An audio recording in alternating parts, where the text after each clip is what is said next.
Hello friends, আসসালামু আলাইকুম। Virtual জামাবিডি.com এর সৌজন্যে টকশো ইনসাইড স্টোরি আমরা স্বাগত জানাচ্ছি আপনাদেরকে আহ, এই এই, রোজার মাসে এবং তাদের ভাবে পরিষেবা অন্যান্য সব পলিটিক্যাল বিষয় আছে। তারপরেও আমাদের গ্রামীণ এবং মেহেরপুর জেলার যারা বিএনপি রাজনীতি করতে পরিবর্তনের এই পরিবর্তনের রাজনীতিতে আমাদের প্রথম সারির নেতৃত্বে মেহেরপুর জেলার আহ্বায়ক প্রধান আহ্বায়ক সাথে অ্যাডভোকেট ইসলাম, আরো এক জাতীয় তরুণী সদস্য হিসেবে সহ। এবং এর ছাড়া আমাদের গান্ধীতে যারা স্পেশালি এই বিএনপির আদর্শে রাজনীতি তাদের ভিতরে, ইনশাআল্লাহ কিছু সাবেক পৌর আর গ্রুপ এবং বর্তমান আমাদের আছেন আমি এই সময় আমাদের এই টক অনুষ্ঠান আপনার কাছে আমি একটু কয়েকটা খোলামেলা রাজনীতি সুন্দর মহলের খবর চেষ্টা করি আমাদের সাথে প্রথমে আমি শুনতে চাচ্ছি জানতে চাচ্ছি দর্শকদের আপনাদের আপনার রাজনীতি আশা ধন্যবাদ। বিডি কমের যে বলার জন্য আমার রাজনীতিতে আসার একটা গল্প আছে, আমি সংক্ষেপে বলি। আমার বাবা ছিলেন তৎকালীন আপনার ইউনিয়ন ছিল তখন এই সভা, আমার এই ওয়ার্ডের সভাপতি জিয়া রহমান। এবং আমি তখন জিয়া রহমান যখন এরকম সরকারি কলেজ ক্লাস সিক্সে জিয়া রহমান যখন বাবা অনেক লোকজনকে বাসে করে নিয়ে যাবো, আমিও যাওয়ার জন্য আমি খুব উদ্বিগ্ন হই। কিন্তু আমি ছোট পরবর্তীতে আমি হেঁটে হেঁটে গান্ধী বাঁধতে এসে একটু দেখি যে একটা গাড়ি পাচ্ছি, গাড়িতে খুব লোক যাচ্ছে, গাড়িটা একটু স্লো করার পেছনে উঠে গাড়ি ছাড়ে এবং গিয়ে আপনার একজন নজরুল হাই স্কুলের ওখানে গাড়ি নামার পরে জিয়া রহমান সাহেব হেলিকপ্টারে আসছে আমাকে আনসার সদস্যরা, কারণ যে স্কুলের লাইন ছাত্রদের লাইন ছিল, স্কুলের ছাত্র ছাত্রীদের এই লাইনে আপনার ক্লাস সিক্সে জোর করে ডাক আমি যাচ্ছি একা, কিন্তু ওই তাড়াতাড়ি তখন দেখছি দুই সাইডে আর্মি আর জিয়া রহমান খুব ধরে চলে যাচ্ছে, মাঝে সাথে হাত মেলাচ্ছে। আমি হাতটা বাড়াই দেওয়ার পরে আমার হাতটা ওনার হাতে থাকে না, থাকার পরে চলে গেছে পাঁচ ছয়টা। কি আল্লাহ, কি ইয়ে কুদরত! সে হলে কি আবার আমার হাত দেখি আবার ওই পাঁচ ছয় জনের আগের থেকে আবার ফিরে এসে আমার হাতে হাত দিয়ে আমি গালে তুলো। এই যে আমি আমি জিয়া রহমানকে মানে মনে প্রাণে ভালোবাসি। আমি 1989 সালে ম্যাট্রিক পাস, পরবর্তীতে মেহেরপুর কলেজে ভর্তি হয়। মেহেরপুর কলেজে রাজনীতি ছাত্র রাজনীতি শুরু করি। ডাক্তার ব্রাহ্মণ আমি পরবর্তীতে আপনার সময় আমি বড় খাবার লাগি বড় যুব দলের হইতে আহ্ব। পরবর্তীতে আপনার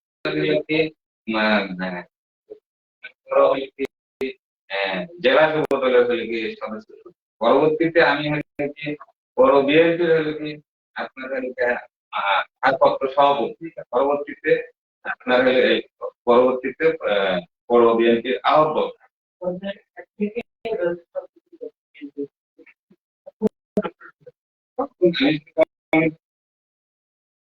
বড় কাউন্সিলর এবং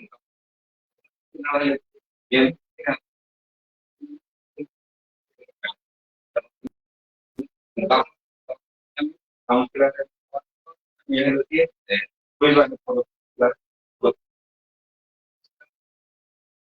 তখন আর কি রাজনীতি আমাদের মধ্যে একটা ছেলের ঘনিষ্ঠা তাদেরকে জেলা ব্যাংক আমরা চাই আমরা দুই সাইডে থাকার রাজনৈতিক ভাবে বিভাজন এখন বলি নাকি এখন আমাদের যেহেতু কি আমাদের আমাদের পার্টির চেয়ারম্যান জনাব তারিক রহমান তারা বাংলাদেশে অর্থ প্রক্রিয়া শুরু করেছে তারই ধারাবাহিক মেহেরপুর জেলাকে আমাদের প্রিয় নেতা জেলা বিএনপির সম্মানিত আহ্বায়ক ঢাকা বিশ্ববিদ্যালয়ের মেধাবী ছাত্র নেতা জনাব জাভেদ মাসুদ মিঠুন সাহেব এবং অ্যাডভোকেট কামরুল হাসান সাহেবকে আপনার দায়িত্ব দায়িত্ব দেওয়ার পরে তারা মেহেরপুর জেলার 3টি থানা মেহেরপুর সদর গাংনী উপজেলা এবং তিনি ছিলেন সাধারণত তিনি দিনরাত পরিশ্রম করে এবং গণতান্ত্রিক প্রক্রিয়ায় প্রত্যেকটা পয়েন্ট, প্রত্যেকটা ইউনিয়নে তিনি কর্মী সভা করেন। আর আগে যেহেতু আদর্শ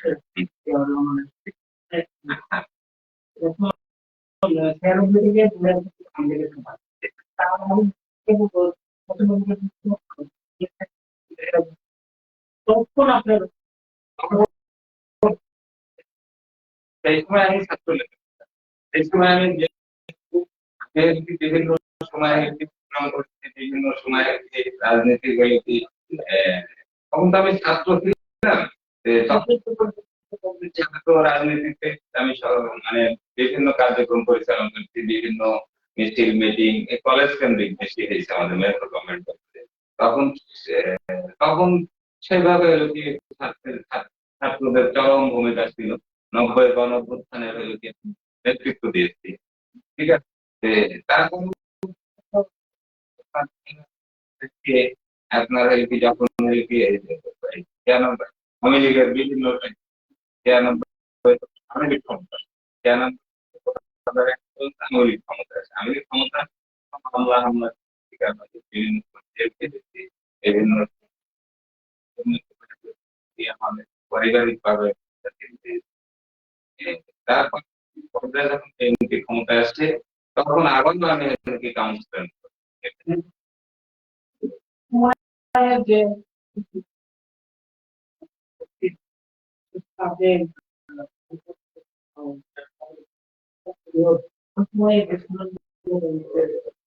আমি আমি 2008 সালে অর্থাৎ 111 সময় আমি সবার ঠাকুর হিসাবে দায়িত্ব দেওয়ার পরে আমি পৌরসভার আপনার বিভিন্ন পৌরসভার আপনার পৌরসভার বিভিন্ন অন্যান্য মানুষ সেটা জানে কতটা নিঃশ্বাস পৌরসভা সমস্ত কাজ মানুষের মতামতের ভিত্তিতে আমি করেছি। মানুষ সেটা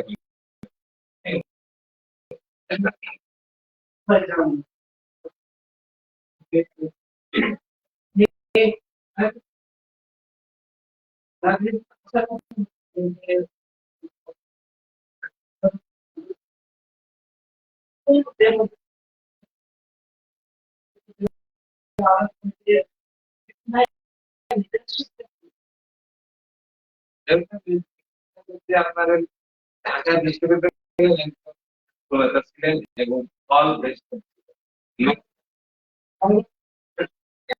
ঢাকা বিশ্ববিদ্যালয় আপনার সম্ভবত জহুরুল হক ফলে আপনি ভালো থাকতে এবং তিনার জন্য নির্বাচন হয়, সেই নির্বাচনে আমার নাম আনছেন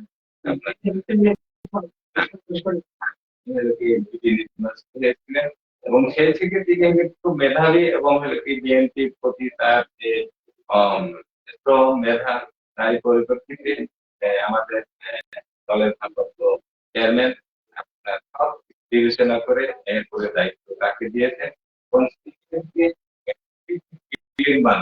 এখন এই অনেস্টলি তিনি তার বিরুদ্ধে কোন রকম কোনো অনিয়ম দুর্নীতি কোন স্বজনপ্রীতির কোনো অভিযোগ নেই। তিনি হচ্ছে নিট ক্লিন মানুষ। মেহেরপুর জেলা যখন আপনার হলো কি আওয়ামী লীগের দুঃশাসনে বিএনপির মানুষ দিক বিবেক পাচ্ছিল, তখন তিনি নিজে হলো কি মেহেরপুর জেলার দায়িত্ব নিয়ে তিনি সারা মেহেরপুর জেলার সমস্ত মানুষকে তিনি ঐক্যবদ্ধ করে আন্দোলন সংগ্রাম করেছেন এবং হরতাল অবরোধের সকল ক্ষেত্রে তিনি সামনের কাতারে থেকে মেহেরপুর জেলাকে নেতৃত্ব দিয়েছেন। আমরা এটা দেখছি পরবর্তীতে আওয়ামী লীগের সাথে দমন নির্যাতন শিকার হয়েছে, এটা মৃত্যুহার কিন্তু তারপরেও কিছু জায়গাতে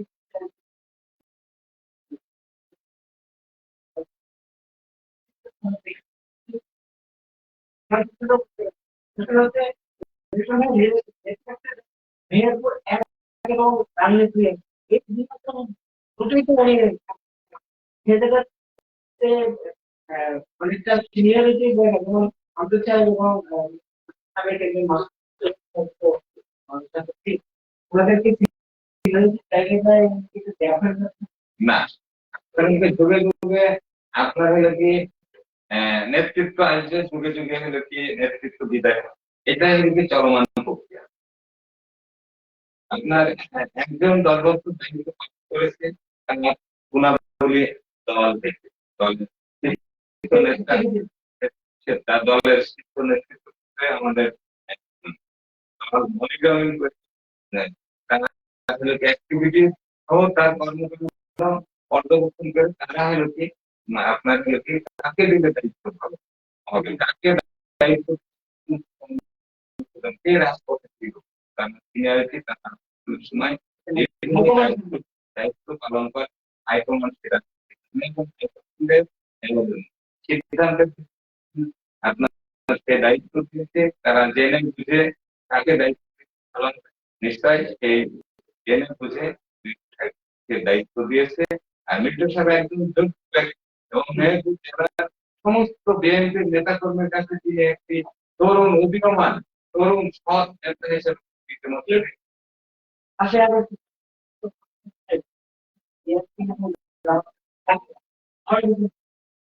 সেই কাজে দিন এক করে কোনো মেহেরপুর জেলা তো মেহেরপুর জেলা শাসন এবং সামনে জেলা শাসনকে মেট্রোম্যান যেহেতু ওনার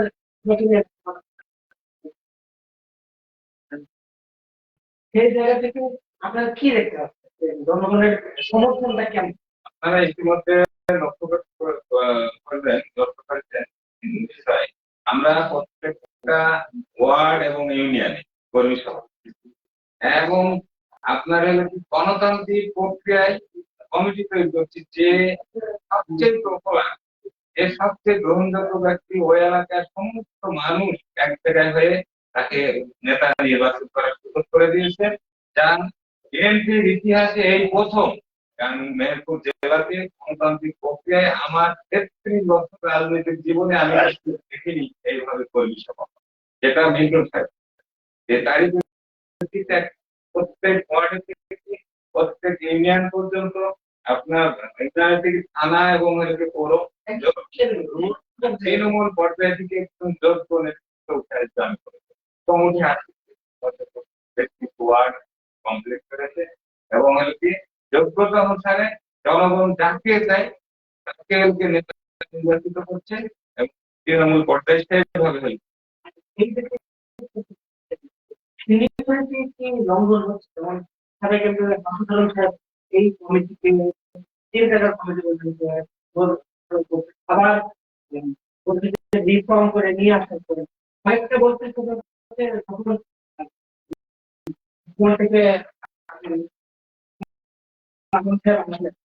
কিন্তু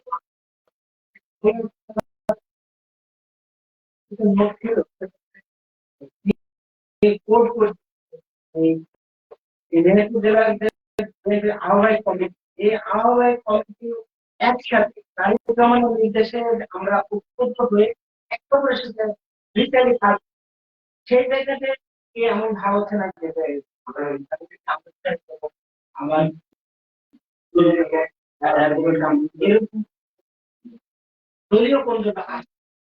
আমার আমার জানা মতে যেমন মাসুদুর রহমান দীর্ঘদিন মেহেরপুর জেলার সভাপতির দায়িত্ব পালন করেছেন। তিনি বিভিন্ন সময় বিভিন্ন নেতা কর্মীদের সাথে তিনি বিভিন্ন দায়িত্ব যেহেতু তার কাছে ছিল, আপনার কাছে কর্ম করেছেন, সেই কাজের ভিত্তিতে আপনার হলো কি মূল্যায়ন করেছে, মূল্যায়নের ভিত্তিতে কেন্দ্র হলো কি আপনারা আহ্বায়ক কমিটি দিচ্ছে। বিভিন্ন সময় দেখা যাচ্ছে বিভিন্ন মন্তব্য করেছে মাসুদুর সাহেব। এই মন্তব্যর আমি আমি আমি জবাব দিতে চাই না, যেহেতু যেদিন আমাদের গত 25 তারিখ, গত মাসে গত 25 তারিখে আমাদের সেন্ট্রাল নেতা আমাদের আমাদের এবং মন্ডলের সদস্য সাবেক ছাত্র নেতা জনাব আমানুল্লাহ আমান সাহেব আমাদের বলে গেছেন, উনি বলে গেছেন যে নেতৃত্ব বিভিন্ন সময়ে বিভিন্ন সময় থাকতে যাবে, এটাই স্বাভাবিক। সেই তার নেতৃত্ব যদি দল করতে হয় তার কথা বলেছে রাজনীতি করতে হবে। কিন্তু ইতিমধ্যে আপনি যে প্রশ্নটা করলেন যে উনি মন্তব্য করেছেন যে হলো কি 2 টাকার কমিটি বা কমিটি, এটা ওনার উদ্দেশ্যে আমি, যেহেতু উনি সিনিয়র মানুষ, আমি একটি কথা বলতে চাই। যেহেতু উনি যখন আমার অনিলের সময় আমার প্রিয় নেত্রী যখন অ্যারেস্ট করে, তখন দল অন্য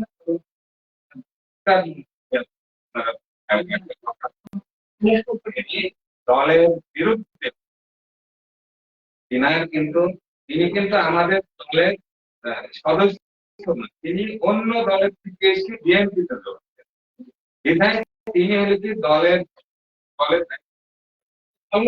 না পেলে উল্টো পাল্টা কথা বলে, এটাই তার হলো প্রথম থেকে চরিত্র তার। এটা এটা আমরা কিছু মনে করি না, এটা হলো কি তার আমি তাদের যেহেতু এই পুরো রমজান ধরে আমাদের পুরো ভিতরে ভাগ আছে ঈদের কর্মসূচি আছে। তো এই তৃণমূল বিএনপির জায়গা থেকে আমাদের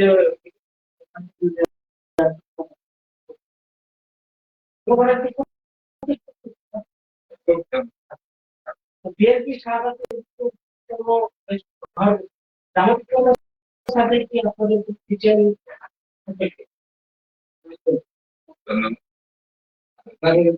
আমাদের যে সাহেব সারা মেহেরপুর জেলায় নিরলস ভাবে এবং গণতান্ত্রিক প্রক্রিয়ায় কমিটি গুলো আপনার করার কাজ করে যাচ্ছেন। আমি আগেও বলেছি, আপনার প্রত্যেকটা ওয়ার্ডে আপনি গেলে দেখতে পারবেন যে একটা ওয়ার্ডে যত ভোটার, প্রায় 70% মানুষ ওই ওয়ার্ডে ওই জায়গায় আমাদের লোকে খাওয়া এবং লোকে ওয়ার্ড কাউন্সিল বিভিন্ন ভাবে কর্মী সব করতে কি পরিমাণ আমরা দেখেছি বাতাস ভাঙা হলো কিন্তু ওয়ার্ড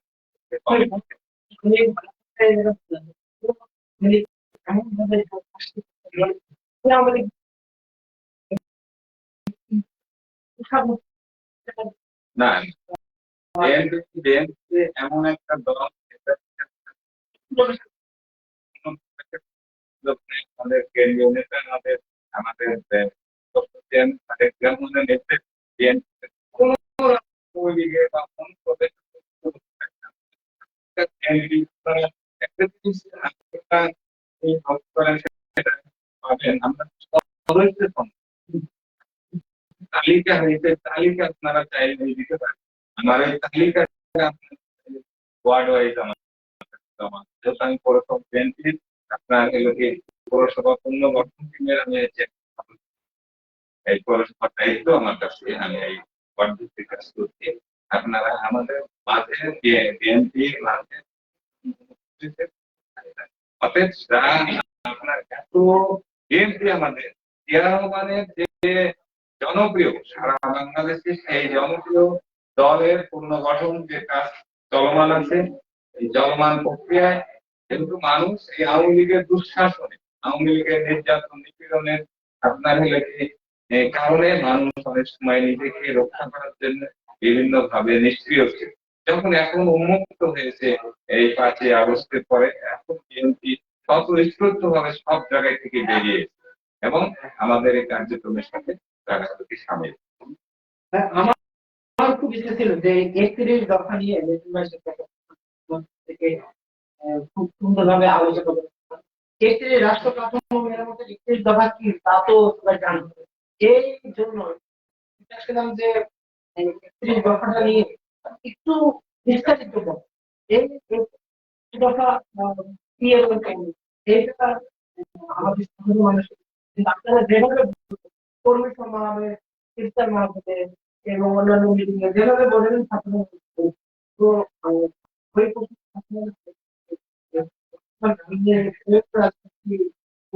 আগার কমিটিতে আপনাদের ভাই গত 2 জানুয়ারি একটা বিষয় বলছিলেন বিএনপিতে চাঁদাবাদ হ্যাঁ দিনে কি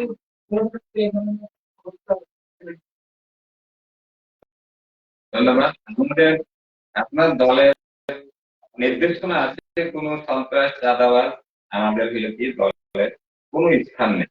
সেই সাথে আমাদের জননেতা জনাব জাভেদ মাসুদ মির্জা সাহেব বিভিন্ন মিটিং, সেমিনারে এবং আমাদের বিভিন্ন প্রোগ্রামে তিনি নিজে বলছেন যে আমার দলেরও যদি কেউ চাঁদাবাজ হয় আপনারা তথ্য প্রমাণ সহ আমার কাছে দিবেন, আমি সঙ্গে সঙ্গে তাকে কি আমার সাংগঠনিক ভাবে আমার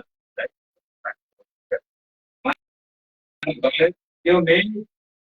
এটা কি যতক্ষণ পর্যন্ত প্রুফ না হয়, ততক্ষণ তো আমি বলতে পারি। আমার কাছে তথ্য প্রমাণ সহ আমার কাছে অনেক খবর আছে যে কি যে অনেকে অনেক ভিতর অনেক জড়িয়ে গেছে। যদি জড়িয়ে যায় আমাকে তথ্য প্রমাণ দিলে আমি আমার জনতা যারা মিল্টন সাহেবের কাছে প্লেস করবো, সেটি যাচাই বাছাই করে যদি সঠিক হয় আমরা তাৎক্ষণিক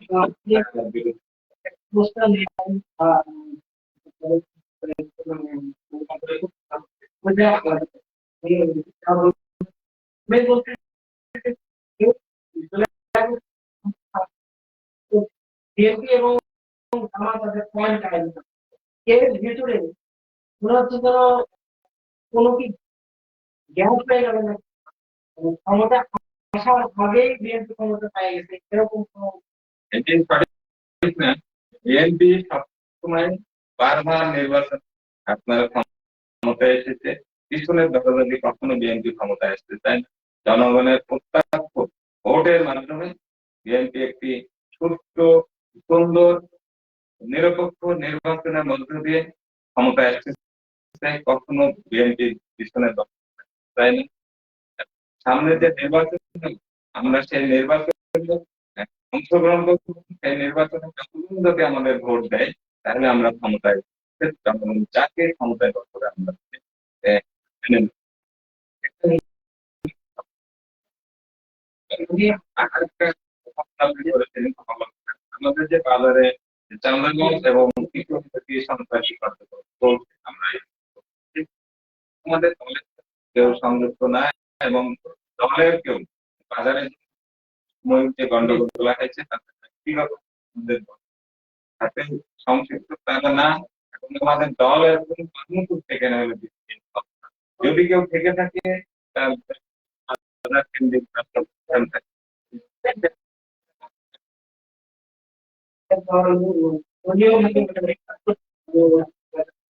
আর জামা জামা তাদের বিভিন্ন বিভিন্ন বিবৃতি তাদের কর্মীরা আপনার করবেন সময় প্রধান যিনি তিনি তিনি বলছিলেন যে যে আপনারা কি সবাইকে মাফ করে দেখেন যে বিচার এক এক সময় এক এক কথা বলতে পারে, কিন্তু আমাদের নেতাদেরকে সবসময় বলতে আপনার ভোট আপনি দেবেন, যাকে খুশি তাকে দেবেন, আমাকেই দিতে হবে এমন করুন, কিন্তু ভোটের নিশ্চিত করতে হবে। এবং কয়েকজন মানুষ আগে বিশ্বাস করেন আপনার ওনার লিডারশিপে সেক্ষেত্রে ওনাদের ওনাদের ক্ষেত্রে আমরা কখনো তাদের সাথে রাজনীতি করি না এবং তিনাদের সাথে আমাদের কোনো সম্পর্ক নেই। এই মুহূর্তে সম্পর্ক। আমি অনুষ্ঠানের শেষের দিকে তার আগে একটা বিষয়, আমাদের মেহেরপুর এবং গাঙ্গেয় জেলা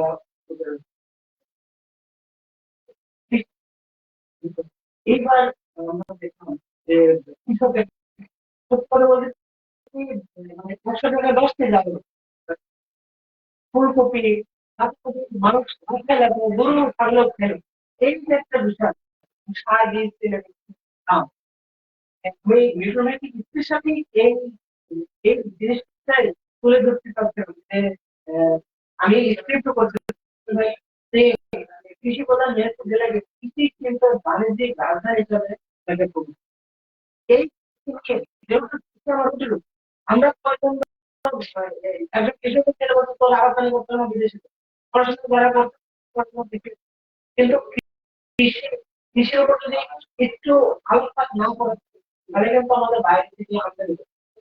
আপনাকে আমি এই কথাগুলো কেন বলছি, আমি গত 2-3 মাস এই মানে কোন পলিটিশিয়ানদের বিএনপি স্পেশালি আমি মানে নিয়ে আসতে পারছি অ্যাপয়েন্টমেন্ট পাচ্ছি না। আপনি আপনার কিছু সময় আছে এই মানে আপনাকে পায়ে আমি এই সময় এবং রাষ্ট্র কাঠামো নিরাপত্তার কথা সম্পর্কে কৃষকের উৎপাদন ও বিপণন সুরক্ষা দিয়ে পণ্যের এবং মূল্য নিশ্চিত এইটার উপরে আপনারা কি ভাবেন?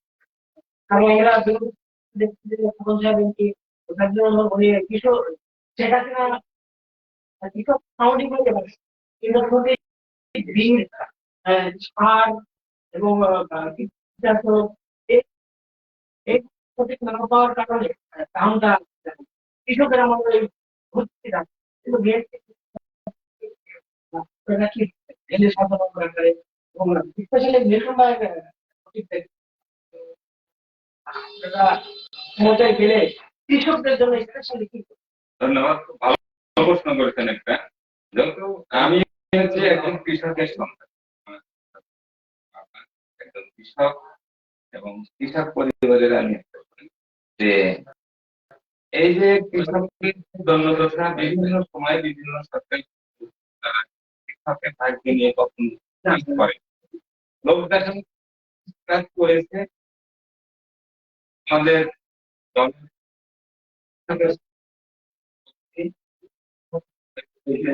রহমান, তিনি এদেশের কৃষকের ভাগ্য উন্নয়নের বাংলাদেশের প্রত্যেকটা জেলা এবং উপজেলায় তিনি হলো কি নিজে গেছেন, শুধু নিজেই যাননি, তিনি বিভিন্ন কর্মসূচি হাতে নিয়েছেন। আপনি তখন বিভিন্ন এখান থেকে উনি নতুন আপনার কর্মসূচি হাতে নিয়েছেন। চাল খনন, কৃষির আধুনিকায়ন, তিনি হলো কি আরো অনেক বললে তার শেষ হবে। যেহেতু উনি হলো কি স্বল্প সময়ের মধ্যে তিনি বিদায় নিয়েছেন, তিনি নিহত হয়েছেন। নিহত হওয়ার পরে বিভিন্ন সময় বিভিন্ন সরকার ক্ষমতা এসেছে, বিএনপি ক্ষমতা এসে এসে যে কৃষকের নিয়ে অনেক কাজ করেছে। এই যে 31 দফার মধ্যে আপনি সমস্ত করেন, 31 দফার মধ্যে কিন্তু আমাদের সব দেওয়া এই 31 দফা বাস্তবায়ন করবো। দেখেন, জনগণের গণতান্ত্রিক অধিকার পূর্ণ প্রতিষ্ঠার লক্ষ্যে সংবিধান সংস্কার কমিশন গঠন। এই যে সংবিধান সংস্কার কমিশন অত্যন্ত জরুরি। বিএনপি কিন্তু বারবার বলে আসছে বিভিন্ন আপনার যে আইন কানুন গুলো করা হয়েছে, বিভিন্ন পদ্ধতিতে আমাদের কিছু আইন আছে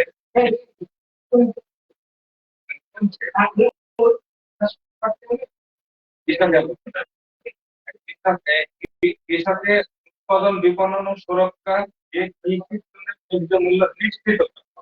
তার মানে আপনার উৎপাদন এবং এদের যে বিপণন ব্যবস্থা দুটাই হলো কি বিপণন ব্যবস্থা করা হলো কি আপনার প্রত্যেক এমনটাই হলো কি তিনি হলো কি এই যে কৃষকের থেকে ঢুকিয়ে মাল সংগ্রহ করে এরা যে কি বলে গোদাম ঘরে কোল্ড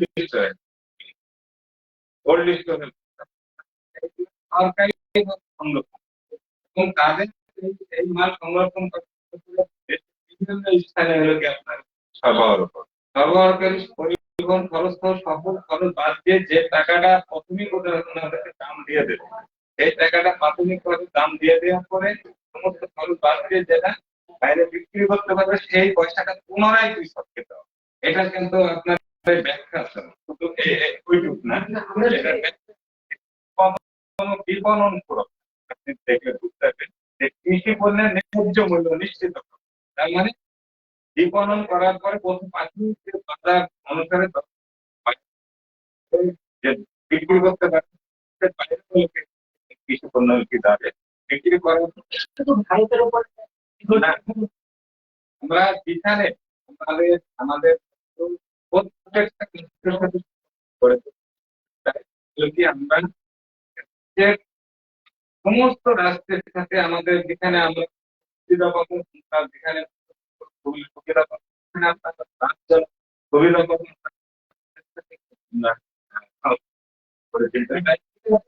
বাংলাদেশ আপনি বানিয়ে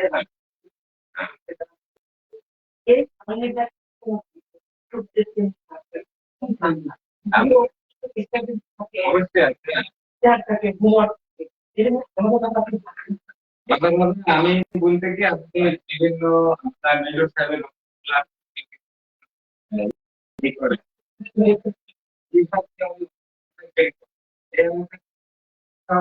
খুবই কৃষির উপর নির্ভরশীল কৃষি, বিশেষ করে আপনার কি সবজি সবজি আমাদের আমাদের হলো কি কৃষির উপর নির্ভরশীল। মিটুল সাহেব অনেক বিভিন্ন সেমিনারে বলেছে ইনি স্পেশালি আল্লাহ যদি দখল ক্ষমতায় যায় এবং উনি যদি এমপি হয় এলাকার কৃষক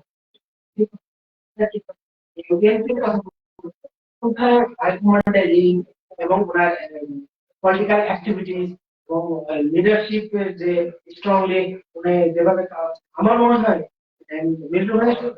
আলটিমেটলি নির্বাচন হয় এবং জনগণ স্বতঃস্ফূর্ত ভাবে ভোট দেয়। মিল্টন ভাই কি এই কৃষি উপরে যেমন নিশ্চয় আছে এখন আমি কি হবে জানেন যদি এরকম থাকে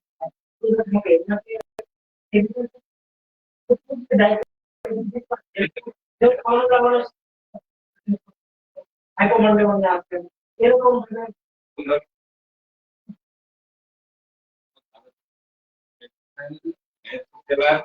এখন বর্তমানে আপনার হলো কি সবচেয়ে জনপ্রিয় ব্যক্তি এবং উভয় দল মানে যেগুলো দল আছে তার মধ্যে সবচেয়ে জনপ্রিয় ব্যক্তি এবং বিএনপির মধ্যে সবচেয়ে জনপ্রিয় ব্যক্তি এবং তিনি যদি এমপি হয় আমাদের প্রত্যাশা উনি আমাদের চুয়াডাঙ্গা কৃষক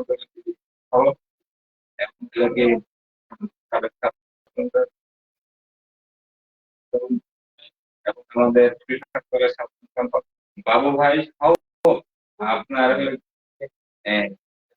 কেন্দ্রীয় নেতৃবৃন্দের সাথে সম্পর্ক পড়াশোনার তিনি সম্পর্ক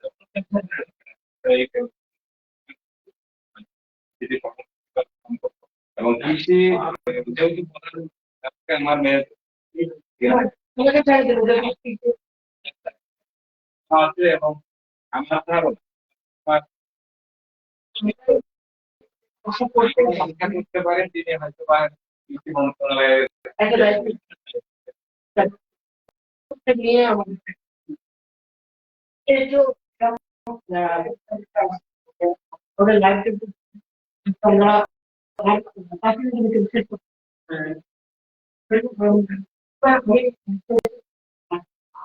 আরেকটা বিষয়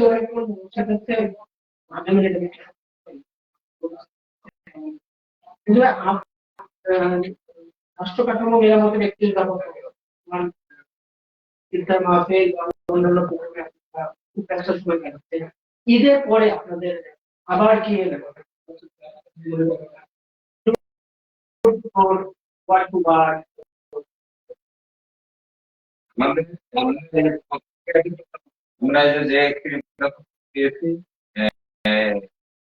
আমাদের এটা কিন্তু একেবারে চলমান আমাদের নির্বাচন এবং আমাদের বিভিন্ন আহ, নীতি, নির্বাচনের দাবি এবং জনমত আমাদের পক্ষে আরো জোরালো ভাবে হেলকে নেওয়ার ভিত্তিতে আমরা হচ্ছে বিভিন্ন ওয়ার্ড এবং হলো কি বিভিন্ন ইউনিয়ন আমরা হলো কি সেমিনার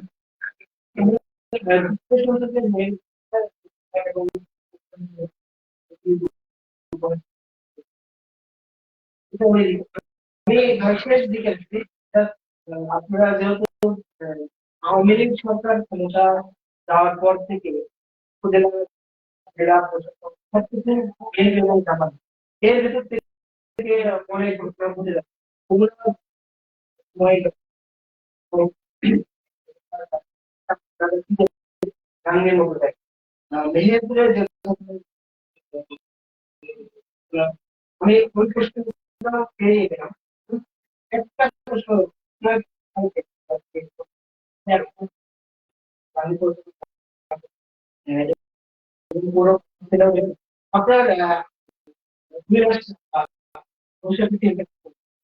এটা দিয়েছে মানে যেহেতু কাউন্সিলর দীর্ঘদিন কাউন্সিলর বারবার দুইবার 14 বছর থাকা এবং পৌরসভার জন্য কাজ করে কাজ করতে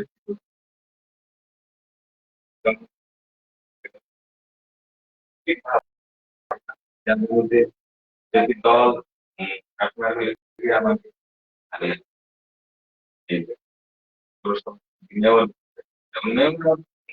রাজনীতি আমার তোমার যেহেতু সিনিয়ররা এখন আস্তে আস্তে জুনিয়র সিনিয়র এমপি পর্যন্ত এটা হলো কি আমার ধারাবাহিক আমার কার্যক্রম আমি চালিয়ে যাবো ইনশাল্লাহ আমার সিনিয়ররা চলে যাবে তখন এটা ধন্যবাদ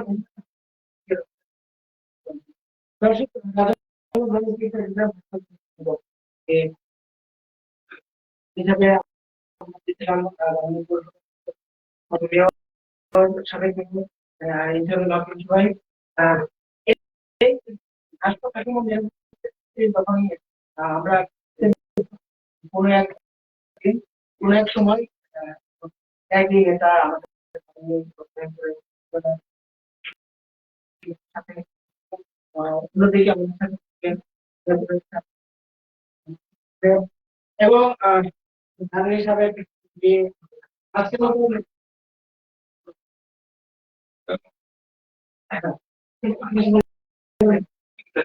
আমার যে আপনারা সকলে